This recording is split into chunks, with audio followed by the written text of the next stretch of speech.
Kejadian pasal 39. Yusuf di rumah Potifar. Adapun Yusuf telah dibawa ke Mesir, dan Potifar seorang Mesir, pegawai istana Firaun, kepala pengawal raja, membeli dia dari tangan orang Ismail yang telah membawa dia ke situ. Tetapi Tuhan menyertai Yusuf, sehingga ia menjadi seorang yang selalu berhasil dalam pekerjaannya. Maka tinggallah ia di rumah tuannya, orang Mesir itu. Setelah dilihat oleh tuannya bahwa Yusuf disertai Tuhan, dan bahwa Tuhan membuat berhasil segala sesuatu yang dikerjakannya, maka Yusuf mendapat kasih tuannya, dan ia boleh melayani dia. Kepada Yusuf diberikannya kuasa atas rumahnya, dan segala miliknya diserahkannya pada kekuasaan Yusuf. Sejak ia memberikan kuasa dalam rumahnya dan atas segala miliknya kepada Yusuf, Tuhan memberkati rumah orang Mesir itu karena Yusuf, sehingga berkat Tuhan ada atas segala miliknya, baik yang di rumah maupun yang di ladang.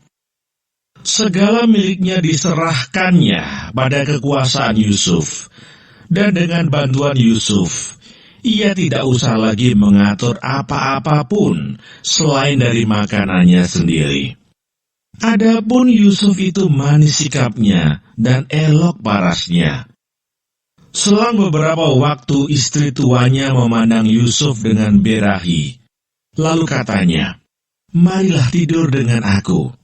Tetapi Yusuf menolak dan berkata kepada istri tuannya itu, "Dengan bantuanku, tuanku itu tidak lagi mengatur apa yang ada di rumah ini, dan ia telah menyerahkan segala miliknya pada kekuasaanku. Bahkan di rumah ini ia tidak lebih besar kuasanya daripadaku, dan tiada yang tidak diserahkannya kepadaku, selain daripada engkau, sebab engkau istrinya. Bagaimanakah mungkin aku melakukan kejahatan yang besar ini dan berbuat dosa terhadap Allah?" Walaupun dari hari ke hari perempuan itu membujuk Yusuf, Yusuf tidak mendengarkan bujukannya itu untuk tidur di sisinya dan bersetubuh dengan dia. Pada suatu hari masuklah Yusuf ke dalam rumah untuk melakukan pekerjaannya, sedang dari seisi rumah itu seorang pun tidak ada di rumah. Lalu perempuan itu memegang baju Yusuf sambil berkata, "Marilah tidur dengan aku." Tetapi Yusuf meninggalkan bajunya di tangan perempuan itu dan lari keluar.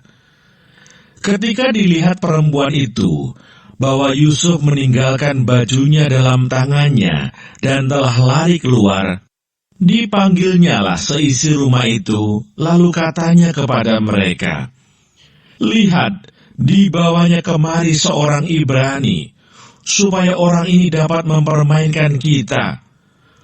Orang ini mendekati aku untuk tidur dengan aku, tetapi aku berteriak-teriak dengan suara keras. Dan ketika didengarnya bahwa aku berteriak sekeras-kerasnya, ditinggalkannya lah bajunya padaku, lalu ia lari keluar.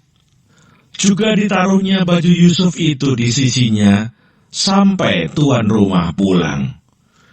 Perkataan itu jugalah yang diceritakan perempuan itu kepada Potifar, katanya, "Hamba orang Ibrani yang kau bawa kemari itu datang kepadaku untuk mempermainkan aku. Tetapi ketika aku berteriak sekeras-kerasnya, ditinggalkannya bajunya padaku, lalu ia lari keluar." Baru saja didengar oleh tuannya perkataan yang diceritakan istrinya kepadanya, "Begini-begitulah aku diperlakukan oleh hambamu itu," maka bangkitlah amarahnya.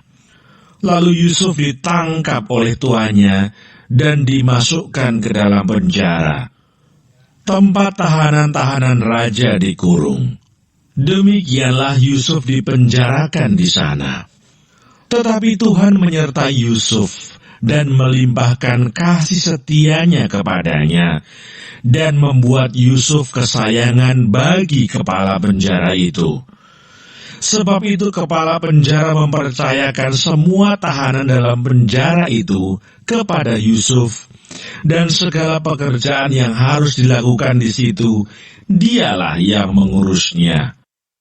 Dan kepala penjara tidak mencampuri segala yang dipercayakannya kepada Yusuf, karena Tuhan menyertai dia, dan apa yang dikerjakannya dibuat Tuhan berhasil.